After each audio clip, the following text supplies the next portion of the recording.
What's going on, everybody? And in this video, we're going to be taking a look at the level 49 Motor Pass vehicle, which is free, by the way, the Chevrolet 3100, the Rocket Company truck. Now, this is going to be in the service vehicle class here, so you can use this on all the Drivers Wanted missions. If you guys do want to get this thing, all you got to do is hit level 49 here in the Motor Pass. Now, honestly, it may seem pretty hard to do to hit level 49, but it's honestly pretty easy.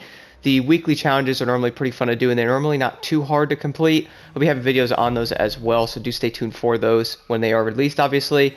But overall, this truck does look pretty cool, and I'm not sure how many people are actually going to be using these overall, going back to it here on race stuff like that. But I'm going to test this thing out in a race and then do a Drivers Wanted type of race with it as well to see how it will do in those.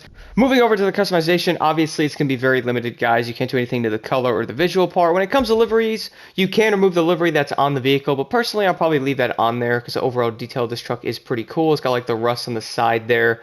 Zooming in, it looks like pretty much part of the paint almost, like they made it look like that. Then it has the kilograms of the weight and all that on the side, and it has like the box on the back here. So pretty cool detail of the truck overall. Can add the liveries people have made for this truck as well. So I'm sure they're probably doing an awesome job. And obviously vanity items, if you guys would like some, add some tires to it, some smokes, some lovely nitros, stuff like that. As long as you guys have them unlocked, you can throw them all on there.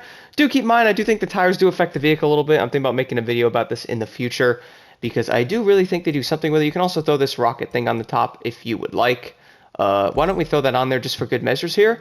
And because it kind of fits the truck a little bit because there's a rocket on the side there. Anyway, let's jump outside with this thing and see how this actually looks. And then let's do a top speed run, a race, and then a Drivers Wanted mission with it as well to see how this truck handles and drives overall. So arriving outside here with it, so obviously I have the rocket on the top of the truck, which surprisingly enough makes this thing look really cool. If you're wondering, I'm on a weird part of the highway right now because I wanted to do the top speed run in different places with the vehicle instead of always going the salt flats to mix this up a little bit. So overall, outside view of the truck looks, pretty cool. Obviously, like the other 3100 Chevrolet, probably sounds the same as well if it would actually start up. So I am currently in automatic because this is a 4-speed transmission. So it sounds pretty good. Let's go drive right now without further ado here. If you're wondering, I have mentioned this in previous videos. The reason why I have it in automatic is because the 4-speeds are really wonky on here sometimes, and it's kind of hard to shift them at times, so I put it in there. So overall acceleration seems pretty good. The rocket thing on the top is swaying way more than I suspected, and my goodness, I'm going to have to adjust this thing a little bit. So overall, the speed seems pretty decent. It seems very similar to the other 3100. Surprisingly, this truck really isn't that bad, especially with the recent Summit. I have to drive the truck in there. I was kind of surprised how good it actually did in that one race, and well, overall, the speed of this thing's actually pretty dang impressive for what it is. Here's a good turn to test this thing out a little bit on. So I'm going to have to adjust that a little bit. Mainly because it actually turns too easily, so I'm going to have to adjust the ARBs and all that on it a little bit here. Let's go do a top speed run on it right now, and not running any more forwards would probably be a great idea. Probably could have jumped on the highway right there, actually. Might have been a better idea here, but probably get to top speed over here. Overall, the look of the truck looks great. Let's take a look at the interior, which I'm sure probably be the same, so it's nice and orange in here. Nice detail overall to it. Speed, I'm guessing, is going to be similar to the other truck, which I believe is around 245 miles an hour or so, something around there. 250.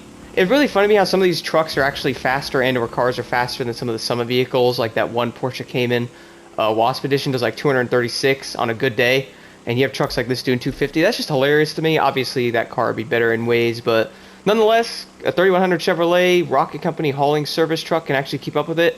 It's pretty funny to me. Anyway, let's jump into a race how this thing will drive in there after a little bit of tuning. So jumping into a random street race here with the 3100 hauling services truck. Well, how's this thing actually doing overall? Well, top speed wise was honestly pretty dang impressive. I wasn't thinking this thing was actually going to hit 250 miles an hour, which funnily enough is better than a lot of these street cars in the older Summits, which I really do not understand. But hey, I guess they have to cap the vehicles in some way or make them bad compared to others in some way. Because if you have a car that can handle really good, looking at you, Wasp Edition, it doesn't have a high top speed. Poor GT4. Regardless, this thing does actually not seem that bad. I mean, the brakes on it are probably not the greatest, mainly because, well, it's from the 50s, and I didn't think it would actually have good brakes to begin with. If this truck has Brembos on it, I'd be kind of concerned. So hitting the brakes right now, it actually doesn't seem too bad, and having the truck in automatic because of the dreadful 4-speed transmission on it is definitely going to be used a lot, so we can always use the handbrake as well. Turning on the truck doesn't actually seem as bad as I thought. So initially when I first started driving these kind of vehicles in this game, I thought they're going to require a lot of tuning, and I would throw like a random build on the truck and actually test it out. And this one doesn't really have too many issues, to be honest. I had to tweak it a couple of times for it to actually turn. Like the race I was in the Summit when I had to drive the regular 3100, I had to tweak that truck like 3 or 4 times to actually make it turn really well. Luckily, it wasn't too bad, and there's the brakes actually showing up pretty decently there, right around that turn nicely. Acceleration on this thing definitely isn't the greatest. I think it's on the slower side, to be honest, but then again, I'm not really using my nitrous too often here, and I wasn't expecting this truck to actually have good acceleration.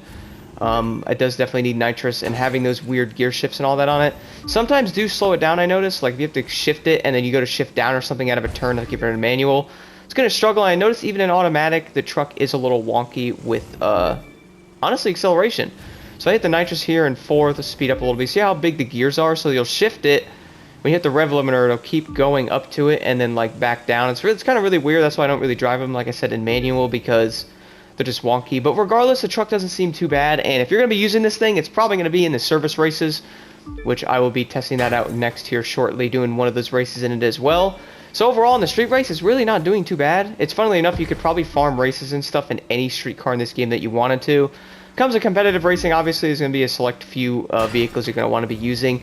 Now I have a good idea for a summit, by the way. I wanted to point out real fast is I thought about using all bad vehicles in one of the summits when it's no restriction, see if I could still get in platinum. Let me know if you guys would like to see that in the comments below.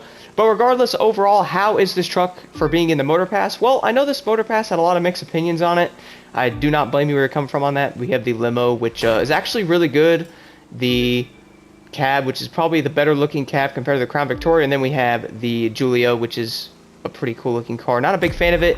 Then we have the level 49 truck here that actually is better than I thought it was going to be. But regardless, how many people are going to actually be racing in this truck? Probably not that many, but if you're using for a service vehicle and testing it out and messing around, it could be pretty dang useful for that. Now let's jump into one of the Drivers Wanted races, see how it performs in there. So I jumped over to one of the Drivers Wanted races here. Well, I kind of drove over to it because you can't fast forward to it. But regardless, let's start this thing up right now and see what the truck does on here. So from the race, I gotta say my impressions overall, the truck did pretty good. It actually did better than I thought it was going to do. It didn't struggle as hard as I thought it was going to with its speed. Even though the speed on this thing is a little weird, which I'm sure many people agree with when they start driving it a little bit. You'll notice that when trying to accelerate and stuff out of turns, it just kind of dies pretty hard, and it doesn't really like fly out of corners like the other vehicles do. How many people are going to be really racing this thing competitively? I don't think a lot of people will be doing that. But for, I guess, fun factor and all that, this truck could probably do it all if you really just want to mess around and have a good time. And it does look pretty cool. Like, if you guys got the rocket unlock, which you probably do from this pass, you guys got to put that on the top because it actually fits this truck way too well. It's probably made for it, honestly.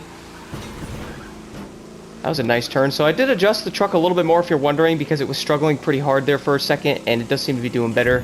But there's really no point of doing more of these Drivers Wanted races because this thing does a decent job and can still get to the thing in time and get you the tip at least, which is pretty cool. So arriving right to it with over 20 seconds to spare. Let's accept that there, and there it is, completed. Hope you all enjoyed the video. Let me know your guys' thoughts on the Chevrolet 3100 Rocket Company hauling truck here. You guys gonna be using this thing? Do you even like the Motor Pass and all that? What are your guys' thoughts on that? Let me know in the comments below, and I'll be showing you all my settings on this thing next. If you're driving this thing, definitely check those out. I do think it makes the truck a lot better.